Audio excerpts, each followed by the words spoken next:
अफगानिस्तान में पाकिस्तान के 6 से 6,500 दहशतगर्द मौजूद हैं। अक़वाम मुत्तहिदा की रिपोर्ट में इसका इंकशाफ हुआ है। उनमें बेशतर का ताल्लुक तहरीक तालिबान पाकिस्तान ग्रुप से है। अक़वाम मुत्तहिदा की रिपोर्ट के मुताबिक ये दहशतगर्द निमरोज़, हेलमंद और कंधार में सरगर्म है। रिपोर्ट के मुताबिक अफगानिस्तान में तहरीक तालिबान पाकिस्तान के साथ साथ दीगर दहशतगर्द तंजीमें भी सरगर्म हैं।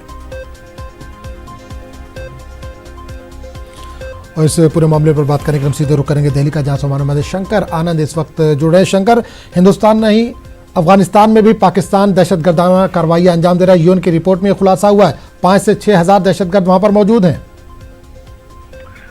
देखिए, अगर यूएन की रिपोर्ट की अगर माने तो ये यूएन की काफी गुप्त रिपोर्ट है जिसको भारत सरकार को बकायदा दिया गया है।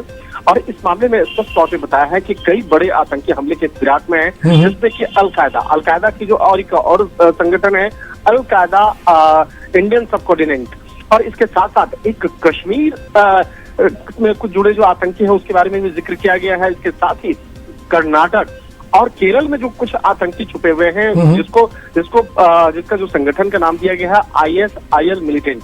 ये जो है इसका संबंध जो है ISIS के साथ में है। और ये इसके तकरीबन 150 से 200 जो लड़ाकू हैं जो आतंकी हैं वो यहाँ पे छुपे हुए हैं और स्लीपर सेल की भांति यहाँ पर छुप करके इस मामले पर काम कर रहे हैं और लगातार अपने आकाओं के संपर्क में हैं। इसके साथ ही अगर देखा जाए जिस तरह से अफगानिस्तान की बात करें तो अफगानिस्तान में जिस तरह से ये आतंकी वहां पर काफी रात में अफगानिस्तान में वहां पर एक्टिव हैं और वहां से बकायदा वो भारत के अंदर में एक बड़े आतंकी वारदात को अंजाम देने के लिए फिराक में लगे हुए हैं। तो यहाँ पर देखा जाए सिर्फ भारत नहीं बल्कि भारतीय महाद्वीप के अंदर में जिस तरह से एक तैयार हो रहे हैं और वहां पर एक बड़े स्तर पर एक आतंकी वारदात को अंजाम देने की एक फिराक में है। तो एक कहीं ये रिपोर्ट भारत सरकार को काफी बिल्कुल सतर्कता बरतने की जरूरत है। बहुत बहुत शुक्रिया इस तमाम जानकारी के लिए शंकर। आगे बढ़ेंगे। लद्दाख में हॉट स्प्रिंग से चीन की फौज पीछे हट गई है। दरअसल गुज़िश्ता दिनों दोनों मुल्कों के बीच WMCC की मीटिंग हुई थी और दोनों मुल्कों ने फौज पीछे हटाने और कशीदगी कम करने पर इत्तफाक किया था।